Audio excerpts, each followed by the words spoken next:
I'm here today with Mel Smothers. Hello. You look great. And you just traveled how far? Where did you come from? Well, Isla Mirada, which is in the Florida Keys. Yeah. And that's, I don't know if we're 2,000 miles or so. But it's a great trip. So you're coming from, so just so people, first of all, who are you? Let's just let our audience know who you are. I'm Mel Smothers. Yep. Originally from Sacramento. Yep. And he's an artist, a real artist. I'm an artist, that's right. In fact, I would say that this podcast really is about the life of an artist because, for the first time we ever met was in New York City. So, and a little back history on you and our relationship is that you contacted me about your art online, and I responded not only gutturally, because I really liked it, but I said, yeah, I really want to show your work. And I think it's important for artists out there to realize that actually can happen if you do contact galleries in the appropriate way and you have the right stuff. Sometimes people go, yeah, I want to show your work, and I did. And so we met in New York City for the very first time. And so now tell me how you ended up in New York City, Florida, to here today.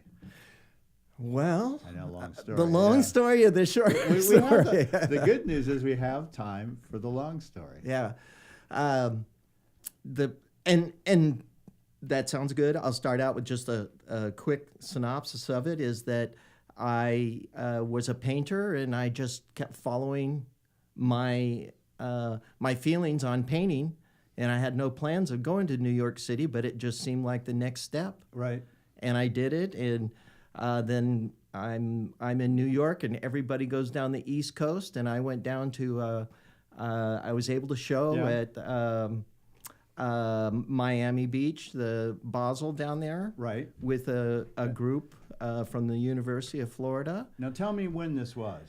When was it? What year was it? 2000, maybe let's say 8 or 9, right. Somewhere in that area. Yeah. The good years, as we like to refer to. Well, that's really true. That's really true. When I first came to New York, it was very much different than just after the recession. Things changed quite a bit. But I was in, pretty dramatically. And I was in at the tail end. And I thought, gosh, this is great. This is really nice. And then that hit, and then it changed quite a bit for me, at least in Mel's world, art world. Yeah, I think for all artists. And I don't mean financially, but just the techniques and the housing, just a whole change of the environment that I was in. Yeah, what do you mean? And I don't mean for badly either, just evolved after that. What do you mean when you say techniques changed? Well, I saw like when I was first going to art fairs, because one of the things when I moved to New York was, okay, how am I going to make this work? Right. And it had taken me a lot of years to be in the position where I could even have a studio in New York, and it was this real house of cards that could fall apart. Mm-hmm. And there was a lot of unknowns financially that I just took a chance that would work out. And they did. Right. By the thinnest of margins, they slipped through so that I could be an artist in New York. And you were located where at that time? Because I met you at Soho, I think, right? Yeah. When I first came in, I had a studio in Harlem. Yeah. Up on the 4th floor of a walk-up. Wonderful studio, and I loved that. Then I moved out to Bushwick because everybody was going to Bushwick, and I was trying to avoid what everybody was doing. But after being there a year or so, I knew that this was what I had to do, and Bushwick was terrific. I had a loft that I could live, work in, and big space, about 1,600 square feet. Right. It was affordable. And part of my plan was that I had to sublet my loft in the summertime because I still had obligations in California that I had to come back every summer. And part of being able to do that was that I could sublease this loft in New York City, which I'd never done or knew anything about. And it turned out it worked. Yeah. That there was we always had somebody come along, and we met some great people from those summer interns would rent it. A couple fellows from artists from Italy that years later I went to Venice and met them, and so it was a real great time. So to make it as an artist, you had to not only paint, you had to probably find art galleries too, right, in New York. Yeah. And you had to sublease your, or we can say sublet if you want, sublease, because I love that. Your piece, your house to make it work. That's right. Now, having said all this, let's just back it up a little bit. I mean, you've been doing art for a very long time at this point, right? Yes, I have. I mean, it's not like you're, day 2 or year 4. I mean, you've been making art for a very long time. I have. And how did you, and I'm just going to back you up a little because I'm interested in this. I think it's, again, if we're talking about the life of an artist, first let me just ask you this question. Did you always know you wanted to be an artist as like a kid? That's true. I did. Yeah. I think every artist that I know, and even at least all that I represent, they always know. Do you remember when that was? Well, I do. And there's a nice little story about that, is I do know, for one thing, my family was never for artists. My dad was a very poor, uneducated guy from the South, very much a racist, and wound up in California when he finally got a job. And he's got a great story. And by the time his life got over, he sort of accepted his artist son. But for a long time, that wasn't. He was very discouraging of all that. Yeah. And my mom came from a big Mormon family in the mountains out of Utah. Wow. And my grandpa on that side was just, if there's an equivalent to Maynard Dixon, it'd be my grandpa. Yeah. And my mom would say that, that he can't pass up a dirt road. Yeah. They'd be going down the family, and they had no money, and their adventure would be taking a dirt road out in the desert. But no artists on either side. No artists on either side, and I tried to fit into the mold that I knew my folks wanted me to do. Get a job, just follow that, because they were worried. They went through real hard times, they were very worried for me, and everything that I wanted to do, they could see as being a no cash bringing in type. Because I was more interested in the philosophy of things, the enjoyment, the joy. And so whenever I heard anybody talk about you do things for the joy of it, it was like food for me, catnip, because in my family and the relatives, it was all about being practical and getting to work. And so what did you do as that? Because clearly then you probably had a different job before you ever got into art, because you had to find that. So what did you do for that first quarter century? Well, I had a chance to grow up on farms. My dad always loved to get a farm, and so let's see. So I was geared toward. My first job was like at a hamburger stand, but I spent all my money on cars. So because I grew up on farms, I learned how to make things. You would make things work. Plus, being a kid. And this was Utah you grew up in? No, this had been Sacramento, the Sacramento Valley. Yeah. Sacramento Valley landscapes. So this all pays off later. Right, yeah. And so we would live on these farms with all that we see now in painting, but at the time I didn't know any of that. Yeah. So I had an interest in cars. We lived in a town, Houston, California, a little farm town, and they showed me how to drive the hay truck. I was about 14, and the next thing I do is I drive the hay truck into town. Hey, this is a lot of fun. Right, it's better than being in the hay fields, I can assure you. Yeah. So I loved cars, and I loved being inventive, and so actually my first art sort of went towards sculpture because of that. Yeah. Baling wire and making things work, and I just loved all that. Oh, very good. And what years would this have been? Oh, in high school. Yeah. Kind of high school thing, which led me into racing cars. I had an uncle that was into drag racing in the 40s or the 50s. He was a real old-time guy with the flatheads. And I just loved him, and I loved seeing the pictures of his car. So I went that route through high school. I wound up with this first little job as buying a dragster, and I was the only kid in high school. I had to borrow the car to get to school, but I had a dragster on a trailer and on the weekends.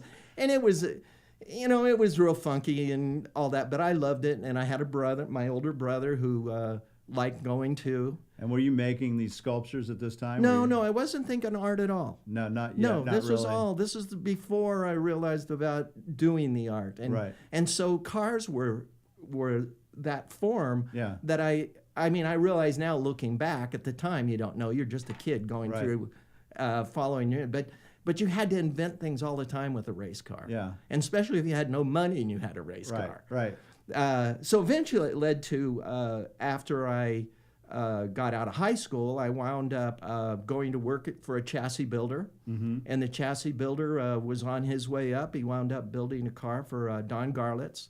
I wound up being a fabricator with him, making parts, just two of us in his garage. Mm-hmm. Was that an art field? I mean, did that feel like making art at that time when you were making? Not at that time. I was inventing things. Now it was art. Yeah, right. But I didn't know you're that. Making You know, very specific things that fit. For yeah. This guy's Big name was Daddy Garland, right? Wasn't yeah, that what they called him? John Shoemaker was a chassis builder, Yeah. and we'd be building this chassis, and there'd be, you know, how do you attach this steering arm, or how do you Yeah. do that? And so I would fabricate it. Right. And I loved doing that. So it was all inventive making these cars. I think today it's much more standardized, but Oh, back I'm then, sure, yeah.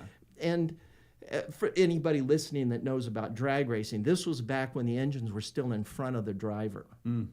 So it was I like to think that there was a time in drag racing where the guy sat behind that engine and behind the rear wheels. Did you ever get in any of those and Oh, race yeah. them? Yeah. Yeah. What's that? What does that feel like getting in oh, front of a? I think powerful when vehicle like that? when I think about drag racing, and at that time 200 was a big speed, and Right. hitting 200 miles an hour, and you pull the chute. Right. I just couldn't think of anything more exciting. Yeah. And there wasn't in my life. I mean, I was 21. Right. My dream was to go 200 Surprised by they the would, time. They would let you in that car, a 21-year-old. It Yeah, is. go ahead and rip It her is, out. but because I was hanging around drag racing, I knew I was in the drag racing field. Yeah, so they knew you knew how to I'd been to handle Bonneville with a guy named Noel Black, Mm-hmm. who lost his life the year after I was there. But I crewed with him. We went to the Salt Flats, and his car ran 300 miles an hour. And Did you see that? oh yeah. I mean, I drove the push truck. So this was you would be in the push truck, and I don't know why they let me drive it. I was like 18 or 19. Right. But it was a brand new Chevy, and it was probably a 68 Chevy push truck. And they said, just push that thing up until the truck won't go any farther. Mm-hmm. And at about 100 miles an hour, Noel flicked the switch on. Yeah. And all of a sudden, it felt like you could just stand out in the Salt Flats. Like it felt like the push car, the Chevy, stopped. Yeah. Because this car in front Just of goes, you just disappeared.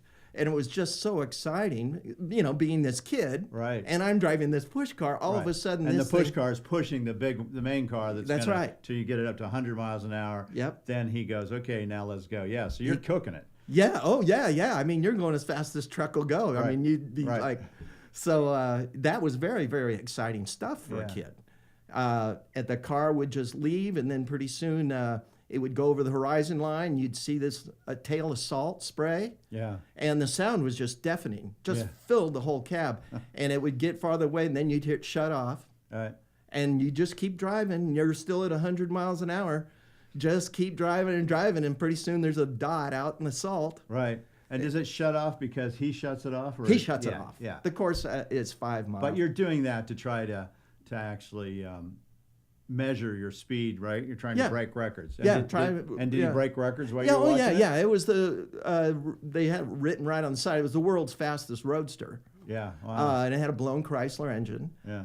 And I would get to drive it back to the pits, you Yeah, know, right. that kind of stuff. So I was just a kid that was hanging around drag racing, Yes. and I got to see a lot of things. And through that, working for the chassis company, a fellow named Bill Landon came in, and he'd crashed his car.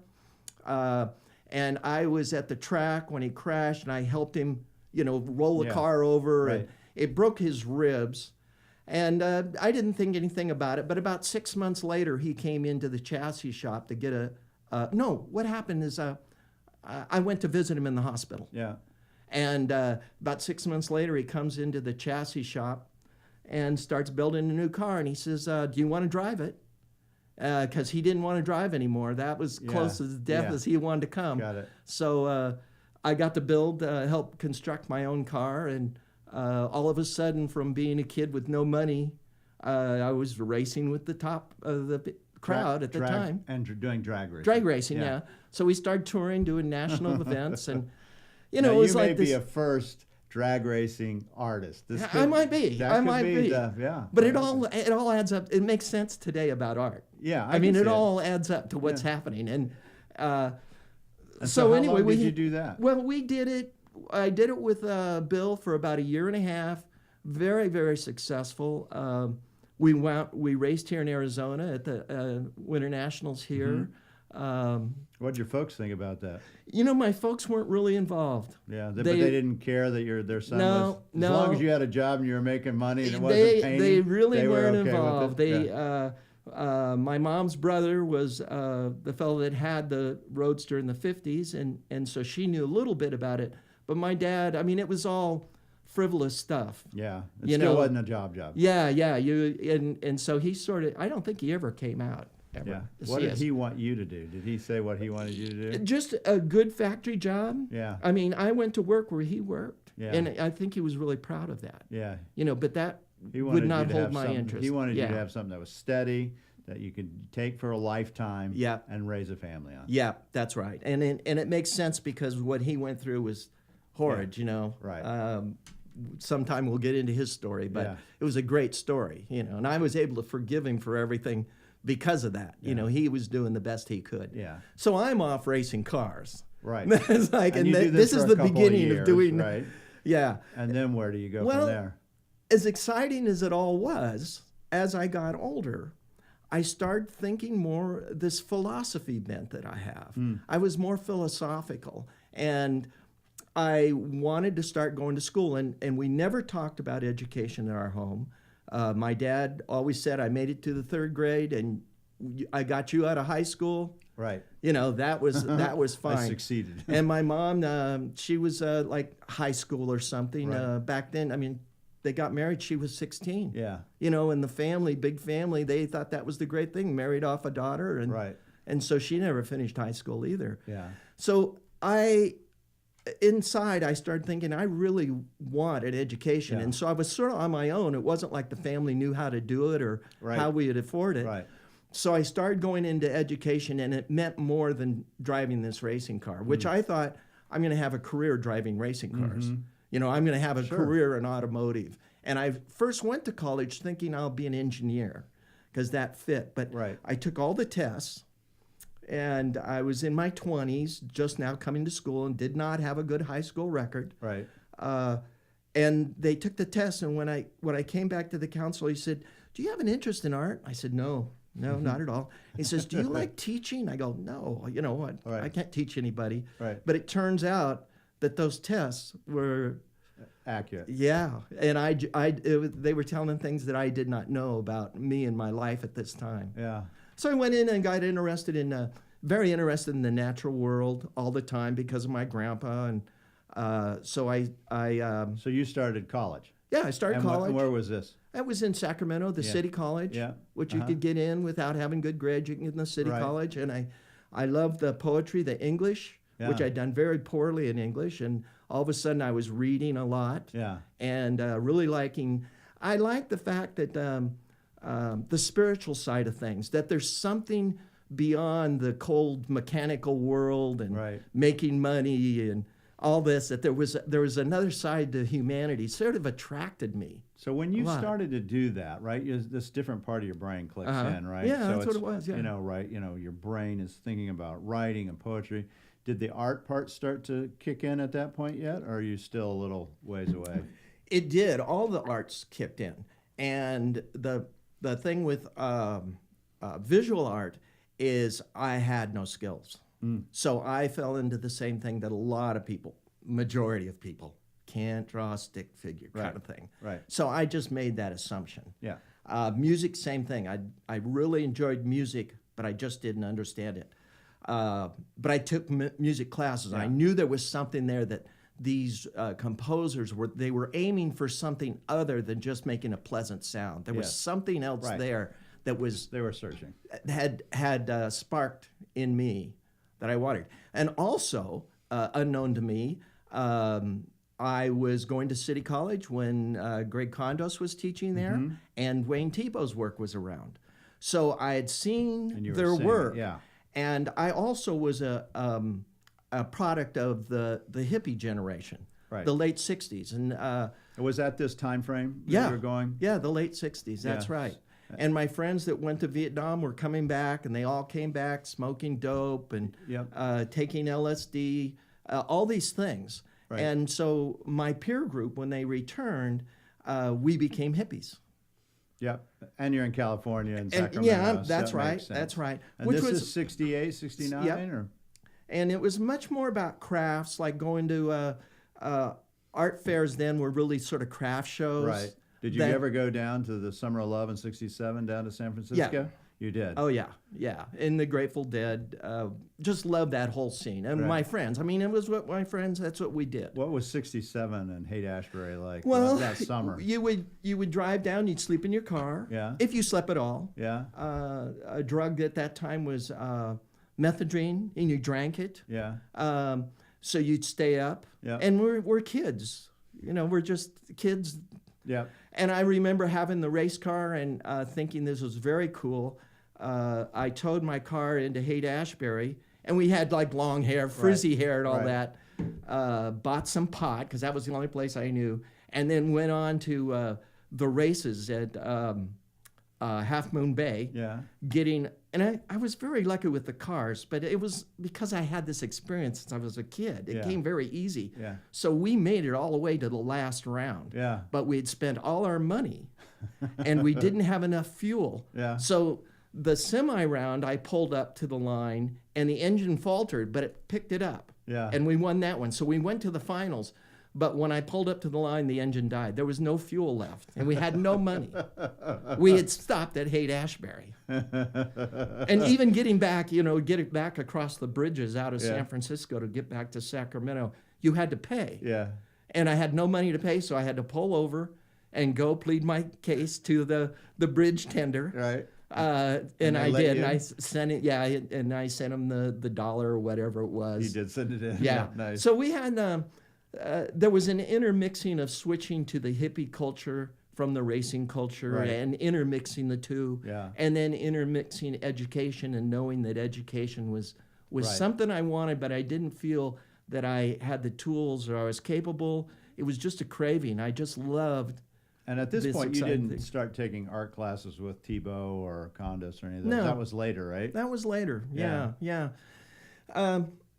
So you end up getting your college education, a degree, from the City College? Well, what happened was I didn't think I was an artist and had those abilities. So I went into I was very much interested in the natural world, and I thought one way. I remember meeting a ranger on horseback in Yosemite when I was a little kid. Yeah, and I just loved that feeling. And my older brother, had a buddy who had hiked the Pacific Crest Trail. Yeah, there was a book called Colin Fletcher's 1,000-Mile Summer. So he had lived that. And so I'd gone backpacking with them up in Desolation Wilderness. They were older, and I'm this kid, again, 14-year-old going in. And I loved that.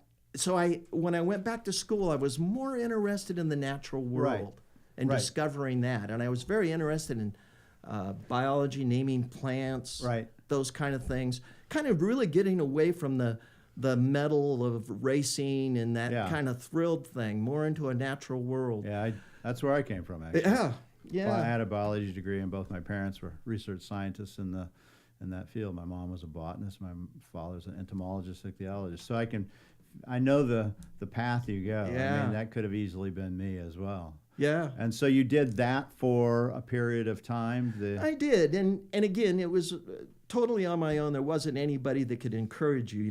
That parent, when you mentioned your family, it was all not knowing and just having to go one foot in front of the other and go, well, okay. Yeah, let me try this. Yeah. So I wound up breaking really free of the racing. And that was hard because that's the only thing I had done on every weekend.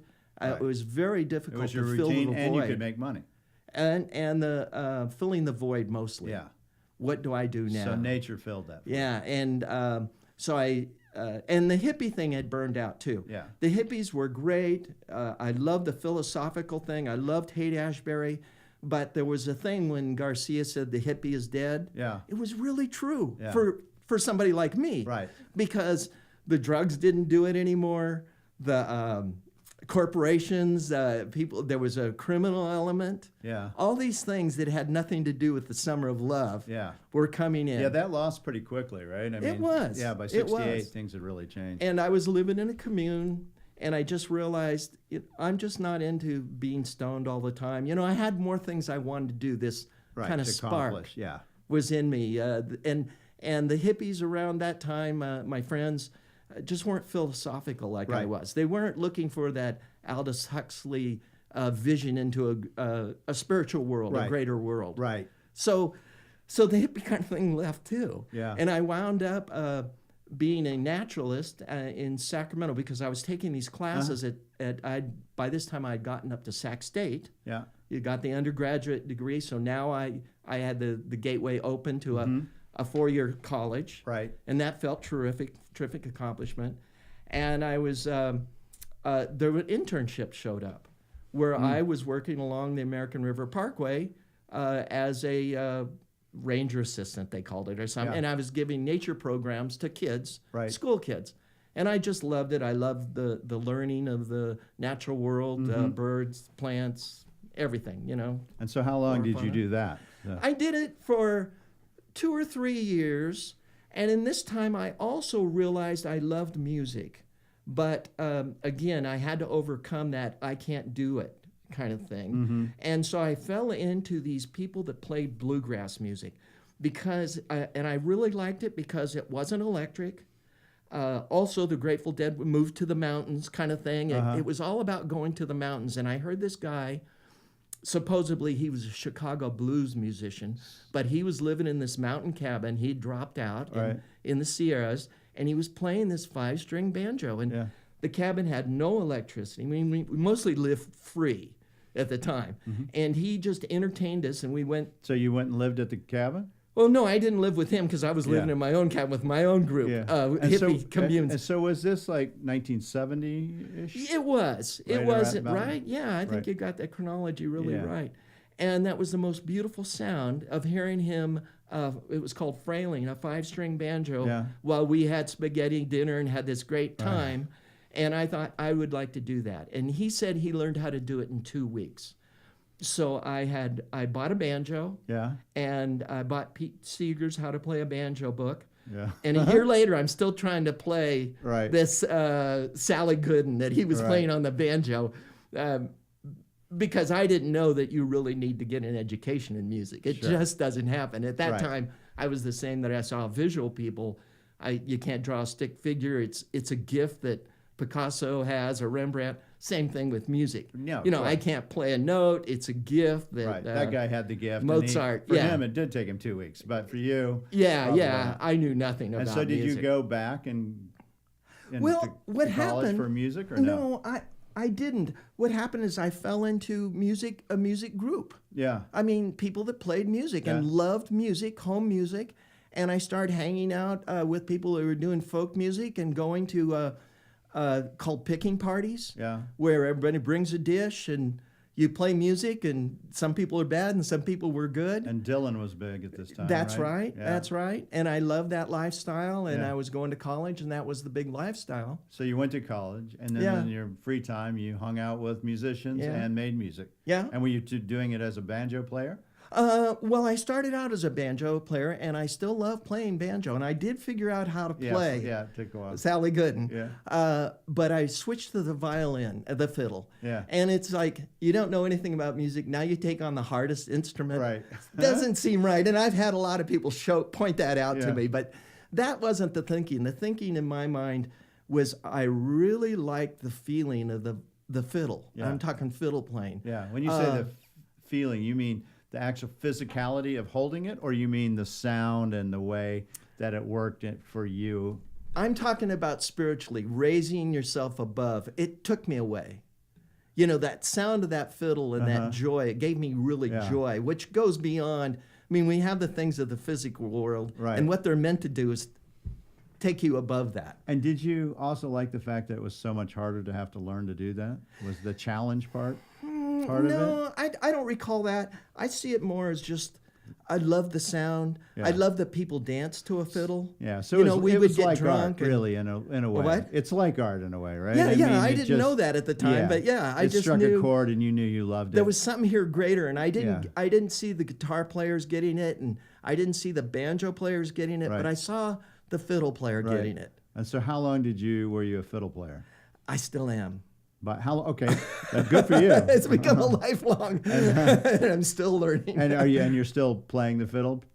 Yeah. I've branched it. Most recently, like in New York, I was playing jazz and blues and jazz, and now I've been down south for a month, and I've been playing with a So it's still a part of your blues group. life. Then. Oh yeah, it's very much a part of my life. So when did art take over? We're getting there, almost there. Yeah. So I know it had to be getting close. and I guess I have to finish up with this natural world thing. Oh yeah. Because I was this intern at the parks doing nature tours, I had this idea that now I could follow that dream of being the ranger in Yosemite. Yeah, that would be a great job, actually. So I started applying. I started applying, and I realized for every backcountry ranger opening in Yosemite, they had like 3,000 applicants. Oh, yeah. And most of them already have bachelor's degrees, but some of them have PhDs and doctorates in biology. Yeah, no. To get this job, it was a very much of a... Yeah, very... So, and did you get it? Well, I applied, and I can remember, and I was diligent on it, you know, getting my resume together, and I applied every year. And I applied 2 years. I almost think it was 3 years. But on the third year, I lowered my standards a little bit because I had this roommate. Her name was Lauren. And her dad worked for the Forest Service, which I only wanted to be in the Park Service. Yeah. You know. But I gave my application. You know, because of her encouragement, I put in my application. And son of a gun, I got a job as a backcountry ranger in Desolation Wilderness above Lake Tahoe. And this was with the Forest Department? With the Forest Service, yeah. I applied, by the way, to Yellowstone when I was as a ranger, too. Yeah. I was, you know, I'll do clean toilets. I didn't care what it was. Yeah. You know, and I had all these science degrees and things. I didn't get it either, not even the clean toilets. And that brings up a big thing, too, about art. And that's about the persistence versus the talent kind of thing, or the techniques. So anyway, I got this wilderness job, which I really loved. Yeah, I bet. It was the dream come true. Yeah, above Tahoe. And fantastic. One of my neighbors, where I lived in Sacramento at the time because I was going to Sac State, had been a ranger, and he'd been a ranger for 10 summers. You know, he's going, I'll never do anything else, you know. And I thought, that's me. Yeah. You know, the rest of my life, every summer I know what I'm going to be. Right. You know, that's how powerful the whole thing was. But my folks had other plans. And their plan was that I had to borrow money in order to afford this lifestyle of mine. I had to borrow money from them. And they were kind of going, you know, it's time. Got it. You got to go on your own. And I was in my late 20s. They didn't want to pay for the fiddling and yeah. And the race car Very driving. Smart on their part, you know. I see the reasoning there. But they had retired, and one way that my folks had broken out of the poverty was that they liked real estate. Yeah. And I said my dad liked farms, so he'd buy a farm. He wouldn't quit his job, but he'd buy a farm or something. So as they retired, they opened a real estate office up in the mountains. And I was totally that hippie culture, idealistic, anti-capitalist. Right. And I wanted nothing to do with that, except I was getting older and I couldn't pay my bills without borrowing money from them. So I told them that I would, my mom's big dream is that if I went to work with them in the real estate office. And so I told them I would. They paid the tuition for me to go and get a license in California. Yeah. And instead of doing that, I drank beer and smoked dope.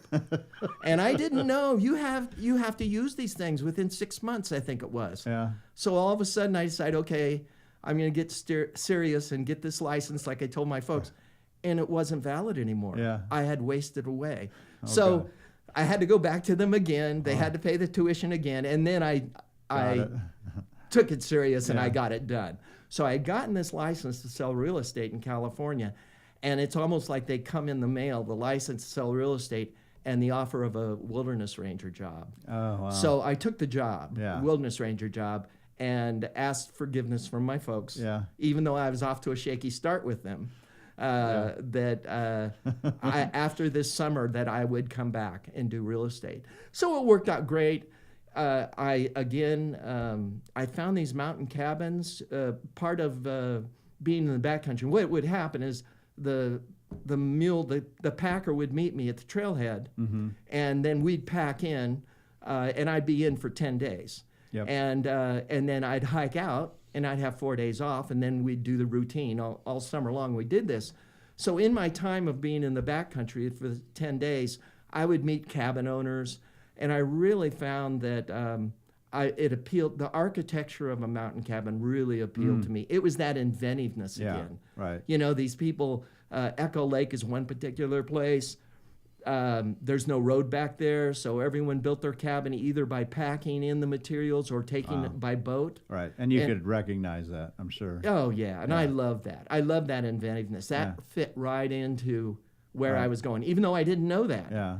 And so that worked well with the real estate. When I got out of the summer was over and I had to go pay my dues and work for the real estate company, my folks, you know, I said I had the real interest, so they encouraged me to go up. And I started selling mountain cabins and buying mountain cabins and fixing them up and building. I got a contractor's license. All that went great. And So you found a profession. I was. Yeah. And one thing that once I had money, I found that what I like to do is I didn't know I liked to do this, but when I'd see art, like this nice piece behind you here, I realized I could buy it. Yeah. So I started becoming a collector. Yeah. And it was a lot of fun, and I didn't know anything about art. Right. But I liked that, and I would buy things from the local people. You know, when I'd go to an art show or something, I could afford it. I had money now. Yeah, you were scratching that itch that was deep down inside. Yeah, it was really fun. Then I had the crisis in life that a lot of people go through. The bottom fell out of the market. And what year was this? It was in the 80s, mid-80s. Mid-80s. Okay, so you've been doing this now for almost 15 years? Yeah, that's right, 15 years. Yeah, and you're making a good living, and you've done well. You think you found what you want to do. Yeah. At least it seems to be satisfying. And then the market implodes in California. It did. And also, I think other listeners would understand this. The family fell apart too. Yeah. The wife leaves. Oh, wow. Kind of like everything's kind of And so you're going. mid-30s at this time frame? I'm in my early 40s, yeah. Yes. Mid-30s, and so this was a period of time that went into my 40s. Yeah. So the world fell apart. Right. And I'm at the bottom. Right. And I'm looking for how do I put this together. Right. And I realized that when I was in the real estate business, it went from that joy of putting people together and all that, and seeing architecture and all that, it went to just needing money and the people sitting at the table. Became transactional instead of something. That's it. That's it. And so I had this spark. It lost its fulfillment. It did. Yeah. It did. And so things weren't going well anyway. And I started looking around, what is something I could do? And my mom, and this gets back to your original question, this is a long story to it, pulls out drawings from kindergarten that I made, finger painting, and I remembered making them. All of a sudden, my mind, there's a book called Drawing from the Right Side of the Brain. Yeah. And what she says, go back and find your earliest artwork. Yep. I tell you, it's truth. It's gospel. So I went back, and she pulled out this beautiful stack of on butcher paper, unfolded them, and I remember being a little kid, going to kindergarten, and seeing a crosswalk guard for the first time. How they put the sign out, traffic stopped, and when I got into my classroom, I made a painting of that. And I don't know if the teacher's going, oh, what are you doing, kind of thing. but that was part of the Yeah, staff. you were innately into it. Yeah, I remember doing it. There was a narrative, there was Right. the story, and so I just said, this makes me feel good. This made me feel really good. It grounded you somehow. And here I'm at the bottom, so I'm Yeah. going, well, if I start up, I have some business sense now. Right. So let's make art.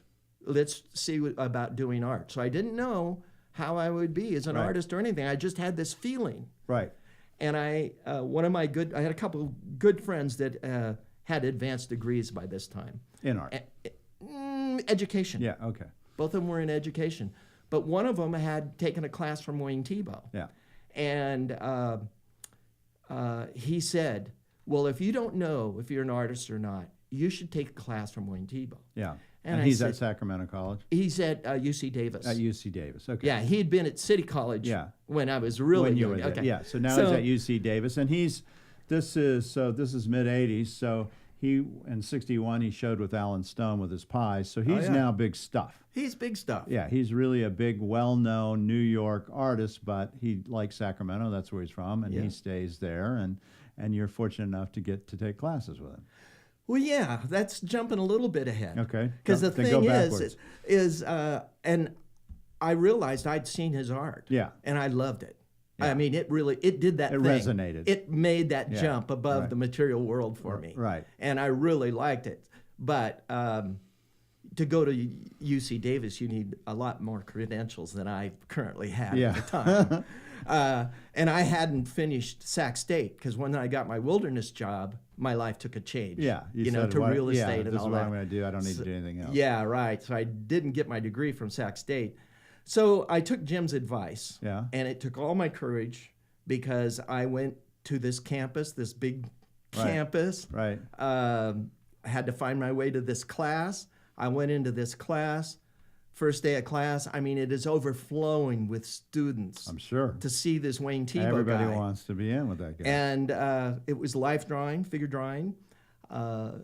And I was there about a week when the TA came over to me, the teacher assistant, and said, we see you're not registered. And there's a lot of students in this class. We're going Right. to have to ask you to leave. Right. So I left. And part of my program of healing, being hurt, is I went to Yosemite. Yeah. And I was hanging out in Yosemite camping. And I called Jim from one of those payphones in the campgrounds and telling him my sad story. And Jim just said, you just go right back there. Right. If Wayne thinks you're a painter, he's not going to turn you down. Yeah. So that took a lot of courage of both Jim to have that kind of insight. Yeah. And I just thought, God, this is really humiliating myself. But I'm going to do it because I really That wanted is it hard. bad. Because you know that TA is going to come up to you, or at least you're afraid he's going to do the same Yeah, thing. It's like, yeah. I told you to leave. And why I'm are you totally here? out of my element. And you're out of your element. In academia. Yeah. I felt very uncomfortable in Right, academia. I'm sure. So I went back in, and the miracle happened. She went over and talked to Wayne, and Wayne came over and said, I'll see you after class. Didn't kick me out. Right. And after class, took me to his office and started talking to me, interviewing me. And Right. So tell me the story, Yeah, basically. yeah. And I was telling him my what I knew.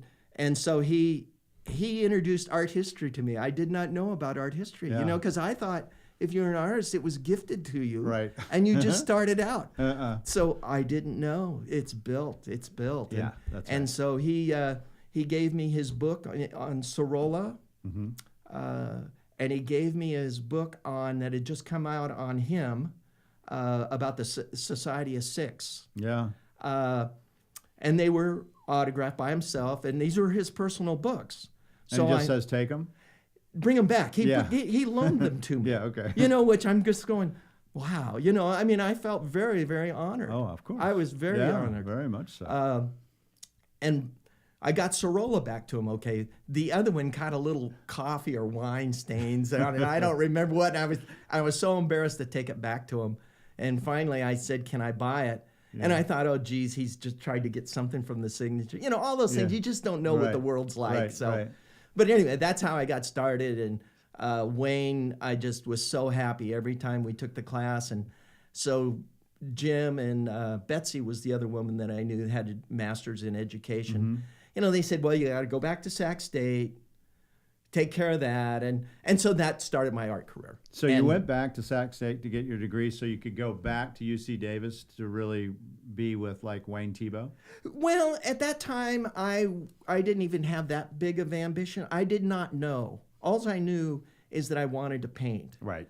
And I wanted to learn as much as I could. I did not really know the stepping stones as clearly as that. Today I can tell you, but at that time, I just started taking art classes. I got rid of any luxurious toys that I had. Right. I lived within, because I knew from my business, there's where my business paid off, the 15 years, is I knew I had to live within my means. Yes. And I knew that this art thing worked because that gave me joy. Yeah. So when you did that, yeah, you got the same feeling that you did with race cars, Ranger, Exactly. and the fiddle, right? There it was. All three. And you go, this one hits that same that when you thing. can make an image, it feels so good. I mean, there's that feeling. I wouldn't know. But God, I wish I could. Yeah, we could sit down. You'd be doing a good job for too long. You didn't see my finger paintings, did you? But I can appreciate it. So that's how I got into art. And it's just, I've never really thought I'd get a master's. I never thought I'd be teaching at a university. So tell us about that. Things all happen where did you teach one that? step. Where did you teach? Well, originally, I mean, the first time I taught, it was at University of Idaho. Yeah. Now, I mean, there's a lot happened between when I went back to Sac State and I finally started getting a master's. That was a period of about 8 years, which had a lot of interaction back with Thiebaud, with Condos. Yeah, who's another guy we represent who's fantastic, who's good friends with Wayne, and they worked together. And did Condos help you as well? Oh yeah, both Condos and Thiebaud. Even though I've been in New York, New York artists and all that, I mean, I was so lucky to be around those guys. And even though they might say, oh, they're regional because they're all do Sacramento Valley, they are tremendous painters. Oh, yeah.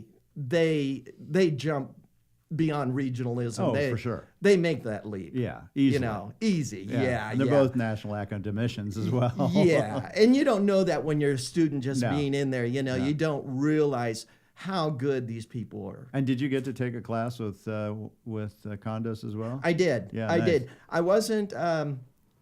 I took workshops with Condos because I didn't go back to Sac State. He had retired. We were both in a gallery together. John Natsoulis in Davis. Yeah. We were both in that gallery together. So you were actually in with Condos. Isn't that amazing too? Yeah. That was fun. That was fun. I bet that was a big. Didn't that feel kind of amazing to be with one of your mentors? Yeah. Oh, yeah. Very much. Oh, I was just really honored. I mean, that was. Yeah. And especially if Wayne was showing too. If there was a show, I mean, I'd be in. Amazing. Yeah. Just walk around the show and just love. It was like when I came into your gallery, just fantastic art in here. And, you know, I just wander around and here I am among these guys. I didn't feel like I should be there kind of thing, or just very honored to be in that same territory. And then there was a big peer group that follows that Sacramento Valley style painting too. Yeah, like, well, Fritz Shoulder was there too. And it's really funny that you bring up Fritz, because Fritz, and now that I'm being involved in your gallery, some other things fall back. But Fritz, and I was trying to think of this, he either was a student at Sac State or taught at Sac State. Yeah, he may have done both, actually. Because I remember seeing, and this was back when I was an undergraduate, so I'm just putting together my art history. I'm learning all the stuff that Thiebaud said you have to build up to get to, you know, techniques and all these things. I'm building that vocabulary up. And so the Crocker Museum was my main go-to museum. Yeah. And I'd go there all the time. Fantastic. Say a couple times a week, whatever, to try. I'd go into a museum and I wouldn't understand how they did it. So, I mean, every time I'd go in as a student, I was just going, God, how did they make that figure? How did they get that hand to look? You know, it was just such a mystery that I was trying to unravel. Because you were doing the mechanical part at this part. Yeah, I was trying to learn how You were trying to actually learn how they put paint onto canvas and how did they do it. Yeah. And I see that a lot, actually. Artists will come into my gallery all the time and look at great artists that we have here, and you can just see them quizzically looking, how in the hell did Dixon do that? And you'll see them attack it from the side of the canvas. They're looking on the side. They're looking up like this, right? Yeah. How did they get that paint to do that? Yeah. And that is part of the process. It's just fascinating. I mean, when you really get into it, it's just, and it happens slowly, you know.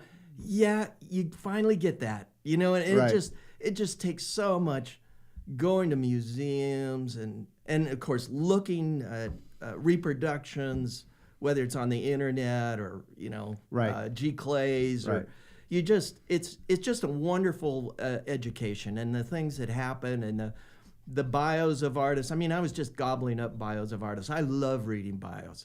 Yeah, and that's why I listen to your podcast on the drive, because it's just so. Isn't it interesting? It see, I mean, that's really why I want to do the show. Is I get to understand how people tick and what makes them interested in art, and it kind of somehow affects me too. Because why am I doing what I'm doing? Sometimes you just don't know. I mean, it's so deep and guttural, you really can't even express it, other than you just know that you want to do it. Yeah. And it seems like there's always a thread with artists.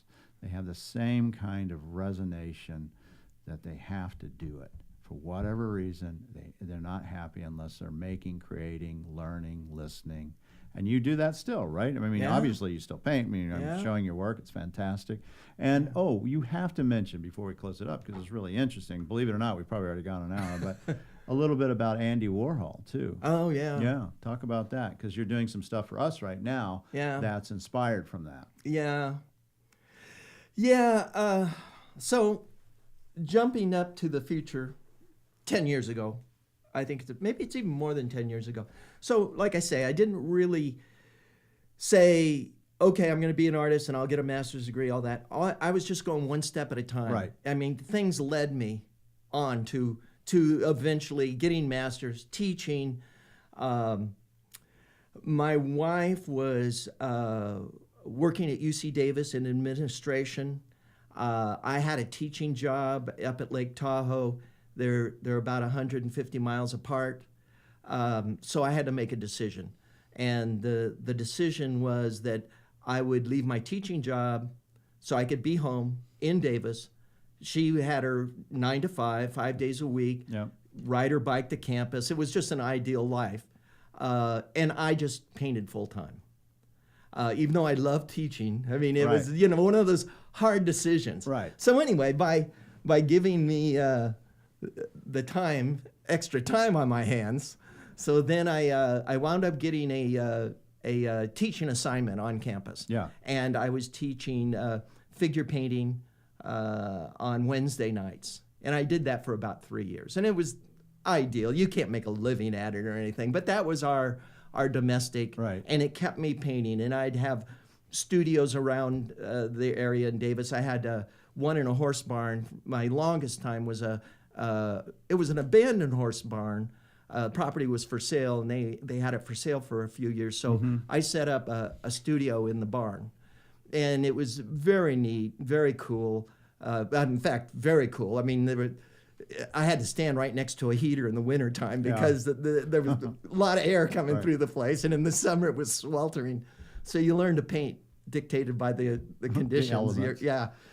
But in that time, I had grown more confident with my work as it kept progressing, and I was starting to see a narrative into it. Almost like I want to sidetrack into my 3D paintings, but we won't sidetrack into that. No, we don't have time. Let's go to Andy Warhol. Yeah, let's go right to Andy Warhol. So I had this thing that I wanted to paint in New York because I had more energy and more to do than bicycling to my Wednesday night class, which I loved, and my students, and you love that and all that. I just wanted more, so I hatched this idea. And also the property that I had, these mountain cabins that I talked about, I had bought and I'd rented out. We're starting to make enough money so that I had a little bit of luxury in my art career. Because once I gave up the real estate, I had no money at all, and it was just an art. But now they had kind of come up. And I thought, you know, if I did this and this, real estate talking, renting properties, I could and I got internet was around then, and Right. it made things easier. And I had found a property on the internet, and I said I could go to New York, and I go, I want to do that. And it so was you did. very exciting. Yeah. And what year was this? 2004. Yeah. So that's when you. I left my job at UC Davis, Yep. gave up the barn, Yep. put it all in the U-Haul, Yep. went across country. My wife says, "This is crazy." Yeah. You know, so she had her job and she stayed in Davis, and I took off. And my career was I had this loft in New York, and then I'd drive home every summer Right. and take care of my rental properties. Also, I thought I would be teaching summer school too. And you're what, mid-50s at this point? Yeah, I am. Yeah. I am. Yeah. Yeah. So I think it's important for people to realize as artists that don't be afraid to do something in your mid-50s. I mean, you're making a big deal here. I mean, you're taking a chance, and also your ego could get slaughtered again, depending on what happens. And so you do that, you make the move, you go, and it's a successful thing, right? And how does that translate into what you're doing now with Andy Warhol? Did you know Andy? Did you meet Andy? Yeah, we keep getting to that. But also, I just want to add one little thing, though, with what you're saying. Yeah. Because the first time, and I'm in New York, and everybody's younger. You know, they're right out of grad school, 30s. They're hot. And it's crazy all around me. Right. As far as living styles and everything. Sure. So when I saw that one of the big museums had artwork of a guy that was in his 70s. Yeah. His first solo show, that was necessary for me. Yeah. Because I did think it was a hopeless cause. Yeah. Other than I needed to create work. Yeah, for your own. Yeah. So because I was in this, and now we're on to Andy. Yeah. I was in this period for about a year. When the first year I was there, I didn't know what to do. I knew that what I had learned was regional. Mm-hmm. I knew that, and also I had some rather angry professors who really hated California artists. Yeah. That I had to go through their classes and all this, in my education. But I knew, and so I was very steeped in Bay Area figurative. I love like Bay Area Nathan figuring. Oliveira, one of my favorites. And this gets to Fritz too. Yeah. Seeing his painting in the Crocker, I understood those first things that Thiebaud was telling me. When you understand art history, you can read this, and you could see Fritz's interest in Native American and Bay Area figurative. Yeah, very much so. Whoa, beautiful, and I loved it right nice away. contrast. I just loved that he took that and did that. That gave me hope for wherever my goal is, because you can't figure you're going to be a landscape painter or of anybody else. You just have to go so that you find your own little niche. place. That's right. So finding my niche is that when I got to New York and I realized, as I learned about the New York art world versus what I'd left in California, and is that they had a very different emphasis. And pop art, which I'd learned from Thiebaud, and Wayne always said, and I never understood when he said this, he'd say, I'm a painter first. Secondary, you can call me a pop artist, landscape artist, but I'm a painter first. And I heard him say it, and of course he's God, so In other words, don't ism me. Don't put me into that little package. I'm a painter. What he loved was painting. Yeah, I'm a painter. The investigation of paint. Yeah, I get it. So I get to New York, and I'm involved in pop art, but the pop art that I came to see in New York and that the galleries, as I was going around and understanding, isn't about people that are there because they love painting. They're there because they love being an artist. Mm-hmm. And it doesn't matter what you do as long as that makes you a successful artist. Right. So it's sort of the Andy Warhol model, and I like to see it as a fork in the road. It was a fork in the road in my career. Where it actually fits art historically, who knows? But it may be at this same fork that I found. Right. But the fork in the road was that Andy would rather have somebody else do his work for him. And then he loved being a celebrity. Mm-hmm. He loved being popular. That was his goal as an artist. He loved it when you Though called he him was a an great artist. artist, he could really paint too. We can talk about that off camera. I think, okay. I've seen some of his illustrations, though. I mean, he had the technical chops to paint. You can give him due. You can give him due, Yeah. and I can show you the things that I like too. Yeah. And we can give him due. Yeah. but basically. But he had this other aspect, exactly. Yeah, and right. and that most of the people, and so pop art then has this, I don't know if it's the main road or a fork in the road, of that the artist is really a business person. Mm-hmm. They're not looking for that spark, that feeling of joy that takes them out of the material world. They're looking at art as being part of the material world. Mm-hmm. Getting those prints out, getting those galleries, right. that kind of thing. And that really frustrated me, because as I've gone through this education from not knowing how to paint at all to now being confident in knowing how to paint, being able to go into a museum and go, oh yeah, I know how he did that. Yeah. That's how he did. Yeah. That's an interesting, that change of how you look at art. Yeah. I'm looking at some very famous, successful people that aren't really doing much for art. They're not They really. They didn't do it that way. No, that's right. They really don't know kind of what they're doing in some cases. They have somebody else doing it or so, but yet they're artists and they're being heralded as great artists and all. And I see it's more about a machine. It's more about the marketing. And that's what pop art means to a lot of people. And I have friends, I mean, that's their goal, and that's good goal. Everyone makes their choice. Right. But I knew I had made my choice toward Thiebaud's side. Yeah. And I love that. And rather than to get angry and write angry letters on the internet's getting pretty popular, and rather than showing my chops on putting somebody down because it's not really art and all that, I realized, okay, this is that spark. This is the thing. And I started pursuing this idea of me painting and Andy Warhol's pop art. Right. And it really kind of took the idea started coming together at the Metropolitan. I was at the Metropolitan. I had a membership to the Metropolitan when I first went. I got memberships to the museums because I figured that'd be a good idea. And I would sketch in the Met. And this thing started formulating of giving what I think that the real world, Mel's world, my narrative, what I'm experiencing, and putting it over a Warhol image. Yeah. And it became, all these things are things that keep me driving and painting today. Yeah. Is that I'm communicating. It's deep in art history for me. It satisfies that I'm communicating. You're creating. Yeah, I'm doing something nobody else has ever done.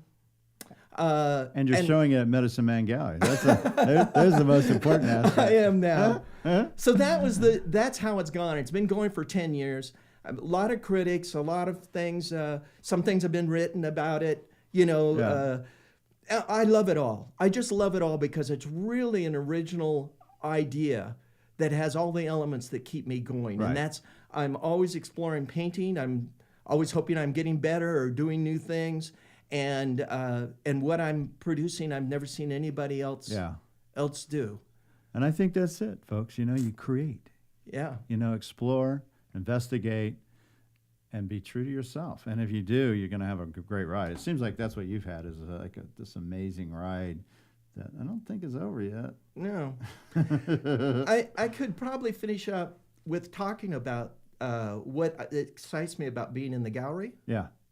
Is that in this, I see a combination of some of the jobs that I've had over my life. I was I was on a surveying crew along the Anza Borrego Desert, and since I was a young man, I loved backpacking. I had lots of energy. I ran what they call the front of the line, which was the first people in, and you get to see all the rattlesnakes, and, love that, and the broken pots, and the Gila monsters, and all that. And then the rest of the crew comes along, and I loved being in that spot. And it was an education on the Southwest. Yeah, I'd never seen the Southwest like that. And you're out there for hours, and sometimes the crew, they drop you off, you're in a spot for hours, and the crew comes back and gets you 6 hours later, and that's your job as a surveyor. Yeah. And I like that. That got me interested in both the Southwest, the flora, the fauna, the history. Right. And when we started talking, I just saw this is a direction for Andy to go, because it's from my heart. It's a pureness. Yeah. And I like that pureness of it. Is that now, and you can probably see by what I've so far, how I've involved in it. Right. I'm trying to come into it and bring that pureness into it. I don't know where it's going to go. Yeah. Hey, I like it, and I think that's the most important. If you find an audience, even of one, which is, Sometimes it's just one. Yeah. And so folks, go to my website. You can see all these things. You can see Mel Smothers' work. And Mel, thank you for taking the time, dropping in on your way from Florida to Tahoe to just spend a little time with us and be on the Art Dealer Diaries. It's fantastic. You're a really interesting human being, and I'm glad I've gotten to know you. Well, it's nice having somebody sit there and listen to your story. That's a gift. That's what it's about. I love it. All right. All right. See you Mel later. Summers, thank you. Okay.